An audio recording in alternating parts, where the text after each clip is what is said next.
राधे राधे सभी भक्तों को। सबसे पहले सभी भक्तों को अजय एकादशी की हार्दिक शुभकामनाएं।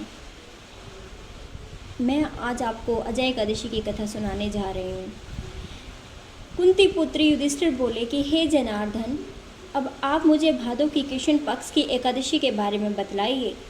उस एकादशी का नाम तथा उसकी विधि क्या है सो विस्तार पूर्वक कहिए। श्री कृष्ण भगवान बोले कि हे युधिष्ठिर, भाद्रपद की कृष्ण पक्ष की एकादशी को अजा कहते हैं। जो मनुष्य इस दिन भगवान की भक्तिपूर्वक पूजा करते हैं तथा व्रत करते हैं, उनके समस्त पाप नष्ट हो जाते हैं।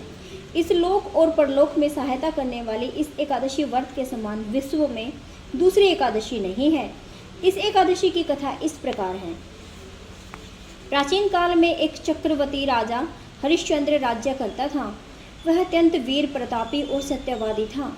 उसने किसी अज्ञात कर्म तथा प्रतिज्ञा से राज्य को त्याग दिया और अपनी स्त्री तथा पुत्र को बेच डाला।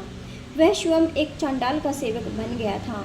उसने इस चांडाल के यहाँ कफन लेने का काम किया, परंतु उसने इस आपत्ति के काम में सत्य को न छोड़ा।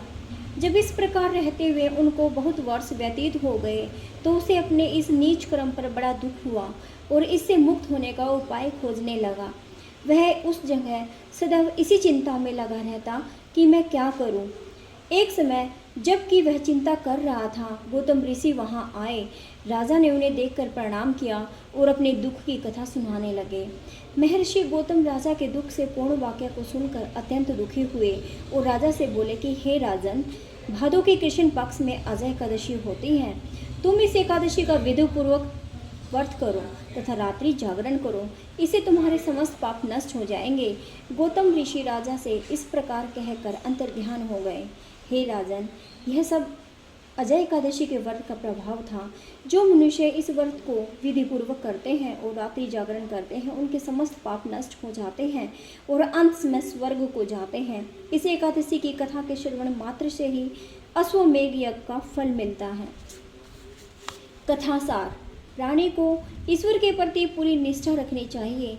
कठिन परिस्थितियों में भी जो सत्य का मार्ग नहीं छोड़ते, वे स्वर्ग के अधिकारी होते हैं। सत्य की परीक्षा कठिन परिस्थितियों में ही होती है, अतः ईश्वर पर पूर्ण विश्वास रखते हुए सत्य का पालन करना चाहिए। श्री नमो नारायण। ओम नमो भगवते वासुदेवाय।